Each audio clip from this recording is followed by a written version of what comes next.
प्यारे दर्शकों नमस्कार। तारीख है आज 30 जुलाई 2025, दिन बुधवार, हिंदी तिथि श्रावण माह शुक्ल पक्ष षष्ठी। आइए नजर डालते हैं हमारे प्यारे राज्य उत्तराखंड की तमाम बड़ी खबरों पर। वीडियो शुरू करने से पहले कमेंट बॉक्स में जय हिंद लिखकर हमें सपोर्ट करें। तो चलिए शुरू करते हैं। हरिद्वार में भगदड़ के बाद चेती सरकार, प्रदेश के प्रमुख धार्मिक स्थलों में होगा भीड़ प्रबंधन सर्वे। हरिद्वार के मनसा देवी मंदिर में भगदड़ की घटना के बाद प्रदेश सरकार प्रमुख धार्मिक स्थलों में भीड़ प्रबंधन के लिए सर्वे कराएगी। इसमें कैची धाम, चंडी देवी, नीलकंठ व पूर्णागिरी मंदिर शामिल हैं। इसके अलावा मंदिरों में सुरक्षा व अन्य व्यवस्थाओं के लिए गढ़वाल व कुमायूं मंडलायुक्तों को नोडल अधिकारी नामित किया गया है। मंगलवार को सचिवालय में मुख्य सचिव आनंद बर्धन ने राज्य के प्रमुख धार्मिक स्थलों में श्रद्धालुओं की सुरक्षा, भीड़ प्रबंधन के लिए वरिष्ठ अधिकारियों के साथ बैठक की। मुख्य सचिव ने कहा कि महत्वपूर्ण पर्व व दिवसों पर प्रमुख मंदिरों में भीड़ बढ़ने के कारण भगदड़ की आशंका बनी रहती है। ऐसे मंदिरों को चिन्हित कर उनमें अंशकालिक व दीर्घकालिक व्यवस्थाएं बनाई जाएं। धार्मिक स्थलों के सार्वजनिक स्थलों को अतिक्रमण मुक्त करने के लिए लगातार अभियान चलाया जाए।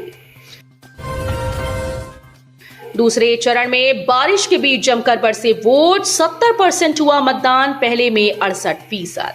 त्रिस्तरीय पंचायत चुनाव के दूसरे चरण में कई पर्वतीय जिलों में बारिश के साथ जमकर वोट भी बरसे। निर्वाचन आयोग ने प्रदेश में 70% मतदान का आंकड़ा जारी किया। इसमें 65.50% पुरुष और 74.50% महिला मतदाता शामिल हैं। सोमवार को सुबह 8 बजे से प्रदेश के 40 विकास खंडों के 4709 मतदेय स्थलों पर मतदान शुरू हुआ। इस चरण के लिए 21,57,199 मतदाता पंजीकृत थे। क्षेत्रों में बारिश के बावजूद मतदाताओं का उत्साह देखने लायक था। कई मतदान केंद्रों पर दिन भर भीड़ जुटी रही। नई शिक्षा नीति लागू करने वाला उत्तराखंड देश का पहला राज्य। मुख्यमंत्री पुष्कर सिंह धामी ने कहा कि नई शिक्षा नीति के लागू करने वाला उत्तराखंड देश का पहला राज्य बन गया। प्रधानमंत्री नरेंद्र मोदी ने वर्ष 2020 में नई शिक्षा नीति के माध्यम से देश की शिक्षा व्यवस्था में व्यापक स्तर पर सुधार लाने की दिशा में ऐतिहासिक कदम उठाया। मंगलवार को खटीमा में मुख्यमंत्री ने 26.23 करोड़ से नवनिर्मित पीएम श्री केंद्रीय विद्यालय के लोकार्पण के दौरान ये बात कही। अखिल भारतीय शिक्षा समागम कार्यक्रम के अंतर्गत केंद्रीय विद्यालय भवन के लोकार्पण कार्यक्रम में संबोधित करते हुए मुख्यमंत्री ने कहा कि आज गर्व का विषय है कि जब देश में शिक्षा क्षेत्र में आई नई क्रांति के 5 वर्ष पूर्ण हो रहे हैं, ऐसे ऐतिहासिक अवसर पर खटीमा को केंद्रीय विद्यालय की सौगात मिल रही है। हेरिटेज एविएशन को ब्लैकलिस्ट करने का नोटिस, 4 धामों में चार्टर्ड सेवा की उड़ान पर रोक। उत्तराखंड नागरिक उड्डयन विकास प्राधिकरण ने बिना अनुमति के केदारनाथ धाम के लिए उड़ान भरने के मामले में हेरिटेज एविएशन को ब्लैकलिस्ट करने का नोटिस जारी किया। 14 जुलाई को हेरिटेज एविएशन के चार्टर्ड हेलीकॉप्टर ने सहस्त्रधारा हेलीपैड से केदारनाथ धाम के लिए उड़ान भरी। मौसम खराब होने के चलते यूकाडा की ऑपरेशन विंग ने पायलट को उड़ान की अनुमति नहीं दी। इसके बावजूद हेलीकॉप्टर केदारनाथ धाम पहुंचा। पायलट ने यूकाडा के दिशा निर्देशों का पालन नहीं किया। इस पर यूकाडा ने हेरिटेज एविएशन को नोटिस जारी कर जवाब मांगा था। धार्मिक स्थलों पर हर 15 दिन में सुरक्षा ऑडिट कराने के निर्देश, मॉक ड्रिल कराने के लिए भी कहा।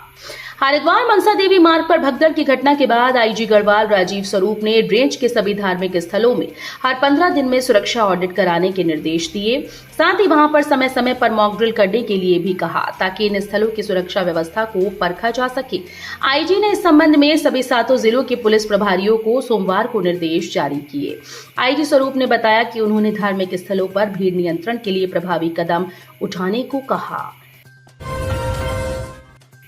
गैर पंजीकृत नशा मुक्ति केंद्रों पर सरकार सख्त, मानकों के विपरीत चल रहे, टीम करेगी निरीक्षण। प्रदेश में गैर पंजीकृत व मानकों के विपरीत चल रहे नशा मुक्ति केंद्रों पर शिकंजा कसने के लिए सरकार सख्त कार्रवाई करेगी। इसके लिए स्वास्थ्य विभाग व पुलिस की ओर से संयुक्त रूप से कार्रवाई की जाएगी। प्रदेश भर में ऐसे कई नशा मुक्ति केंद्र संचालित हो रहे हैं जो निर्धारित मानकों को पूरा करते हैं और न ही पंजीकरण की वैध प्रक्रिया का पालन कर रहे हैं। इससे भर्ती मरीजों की देखरेख, मानसिक स्वास्थ्य और पुनर्वास की प्रक्रिया सवालों के घेरे में रही है। सहस्त्रधारा व सिरसी में स्थापित होगा एयर ट्रैफिक कंट्रोल, प्रत्येक हेलीपैड पर तैनात होगा प्रभारी। मुख्य सचिव आनंद बर्धन ने कहा कि हेली सेवा की सुरक्षित उड़ान के लिए सितंबर माह के पहले सप्ताह तक देहरादून के सहस्त्रधारा व रुद्रप्रयाग जिले के सिरसी में एयर ट्रैफिक कंट्रोल स्थापित किया जाएगा। सचिवालय में मुख्य सचिव ने केदार घाटी में हेली सेवाओं की सुरक्षा व्यवस्थाओं के लिए अधिकारियों के साथ बैठक ली। मुख्य सचिव ने कहा कि एयर ट्रैफिक कंट्रोल स्थापित करने के लिए जो आवश्यकताएं हैं उसे राज्य सरकार पूरा अवश्य करेगी। परियोजनाओं को प्लान तक सीमित किया, अब धर्मनगरी की धारण क्षमता पर हो रही चर्चा। हरिद्वार धर्मनगरी में धारण क्षमता और साल दर साल बढ़ती भीड़ पर चर्चा हो रही है। सरकार ने 3 बड़ी परियोजनाएं आस्था के इस महाकेंद्र को दी। योजनाएं बनी, खाका खींचा गया, लेकिन केवल निजी स्वार्थ में वो विरोध की भेंट चढ़ती गई। वर्तमान में छोटे स्नान पर भी हालत ये होती है कि भीड़ नियंत्रण कर पाना मुश्किल होने लगा है। बीते करीब 2 दशक में हरिद्वार को कई बड़ी परियोजनाओं की सौगात मिली। प्रदेश में स्वतंत्रता सेनानी उत्तराधिकारी प्रमाण पत्र फर्जीवाड़े की एसआईटी जांच करेगी, आदेश जारी। प्रदेश में स्वतंत्रता सेनानी उत्तराधिकारी प्रमाण पत्र फर्जीवाड़े की एसआईटी जांच करेगी। मुख्यमंत्री पुष्कर सिंह धामी ने इस संबंध में मुख्य सचिव को आदेश जारी कर दिया है। स्वतंत्रता सेनानी उत्तराधिकारी परिवार समिति ने मुख्यमंत्री को बताया कि उत्तराखंड में स्वतंत्रता सेनानियों की प्रथम पीढ़ी के बच्चों के लिए कॉलेजेस में प्रवेश और नौकरी में 2% आरक्षण की व्यवस्था है, लेकिन पिछले कुछ समय से देखने में आया है कि कुछ लोग इस व्यवस्था का दुरुपयोग करके पहली पीढ़ी के बाद अन्य पीढ़ियों का जिनका संबंध स्वतंत्रता संग्राम सेनानी परिवार से नहीं है। अब धारचूला में जंगली मशरूम खाने से भाई बहन भांजा भांजी पड़े बीमार, सभी का चल रहा इलाज। पिथौरागढ़ जिले में जंगली मशरूम खाने के मामले थमने का नाम नहीं ले रहे। अब धारचूला के छलमा छिलासू गांव में भाई बहन सहित 4 लोगों की जंगली मशरूम खाने से तबियत बिगड़ गई। सीएचसी में प्राथमिक इलाज के बाद गंभीर हालत को देखते हुए चारों को हायर सेंटर रेफर किया गया, जहां सभी का इलाज चल रहा है। डिंपल देवभूमि की बेटी मौलाना के कहे अश्लील शब्द असहनीय, भाजपा प्रदेश अध्यक्ष का बयान आया सामने। भाजपा ने एक मौलाना की ओर से टीवी पर एक महिला सांसद और उत्तराखंड की बेटी के लिए अश्लील शब्द के इस्तेमाल को समूचे मातृशक्ति का अपमान बताया।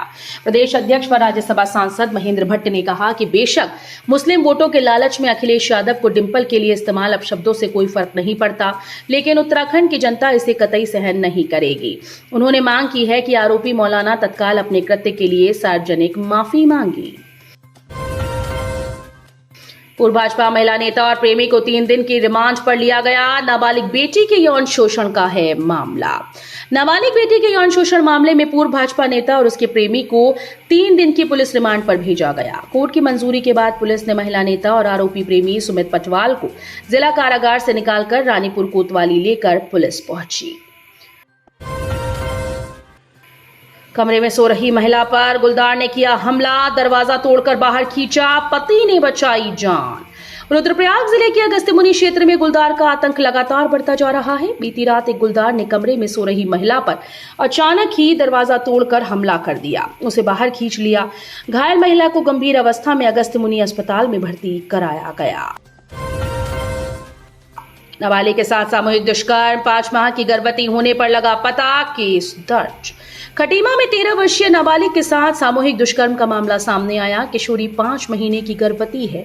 पुलिस ने आरोपी दोनों युवकों के विरुद्ध सामूहिक दुष्कर्म और पॉक्सो एक्ट में केस दर्ज कर जांच शुरू कर दी।